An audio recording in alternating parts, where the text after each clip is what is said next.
Hey there, I'm Daniel from Grizzly, Kiki, and welcome back to our YouTube channel.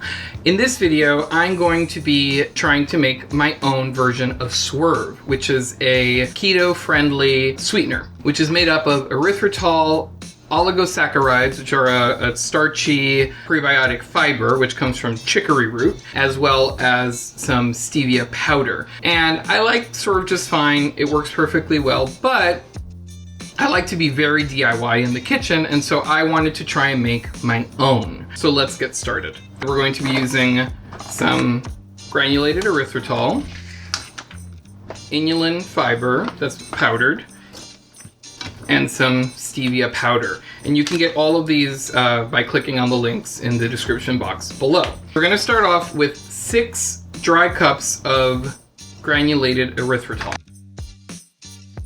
And to that, we're going to add 1.5 cups of the inulin. I'm going to add a 1.5 teaspoons of powdered stevia.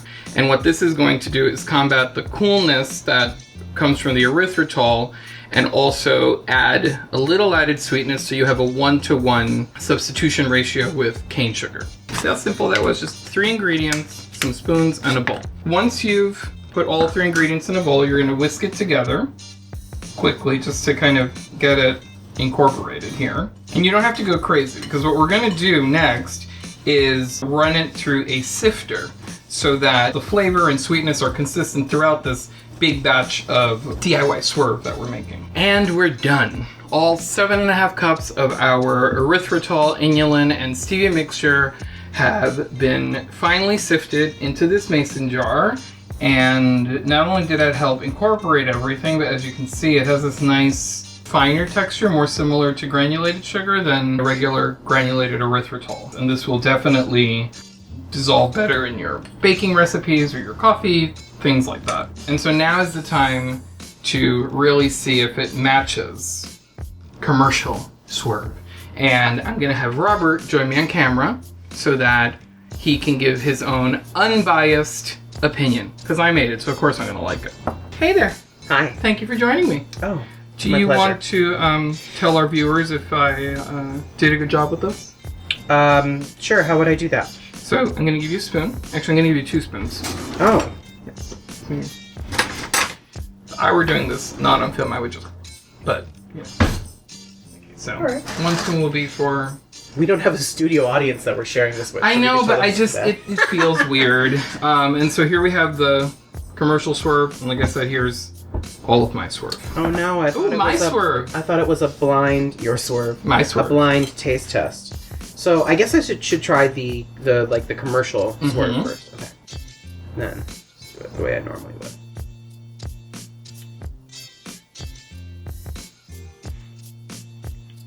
Okay.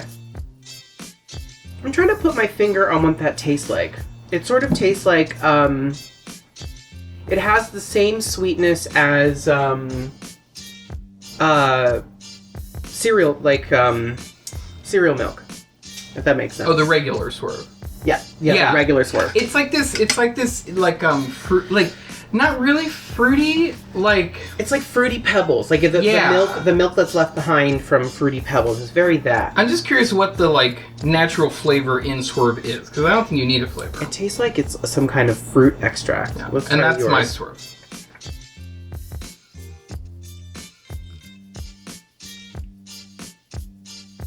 Yeah, that tastes like sugar, basically. Yeah, without the fruiting. Without the fruitiness, and neither of these two have that cooling. Can we taste some erythritol? Yeah, sure. Some plain old erythritol, just for comparison's sake. Because I'm wondering if erythritol all on its own has that same cooling taste, or if it's just something that comes out when you heat it, or because I don't know what the science is with erythritol. And I've already done this, so that's why I'm abstaining from tasting today.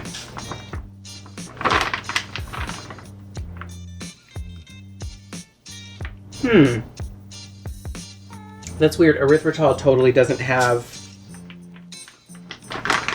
It totally doesn't have that, like, cooling taste when you eat it by itself, but obviously you're not eating. Yeah, it's when you bake with it. Yeah. I've also found that like plain old erythritol for me, like I can like. We've been using it for a while now, but I feel like I've developed a sensitivity to it, oddly enough, and so I can taste the cooling sensation is there, and it lingers with erythritol when you're eating like a baked good, especially cookies. And I also like get like my tongue starts to feel like fizzy or coated. It's not a fun sensation, but yeah, and just about everything you sweeten with erythritol, it does have that weird like menthol cooling sensation. Yeah. Well, so what I did is I went ahead and I made a batch of these delicious chocolate chip cookies. I used Keto Connect's recipe for chewy chocolate chip cookies. There'll be a link to that recipe in the description box below. And I actually used Lily's has a new collection of chocolate chips, and I used the semi-sweet chocolate chips in these to try and replicate that Nestle Toll House or Nestle Toulouse flavor. And they look delicious. So let's give these a try, because I figured like we can do this all day, but like let's actually put it to the test. Yeah. So I like that it breaks apart. Well, you're like making that. me share. Oh, you can have your own. I just figured for camera. Share. Well, let's cheers. Cheers.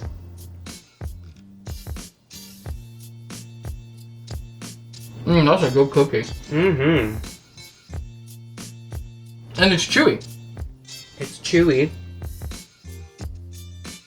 It's funny, I'm looking for the cooling. I'm expecting the cooling, and it's not really there. It's not there. I mean, it's you can really taste that it's not sugar. I mean, you know, we all know what cane sugar tastes like, and it doesn't taste like that, but it doesn't taste artificial.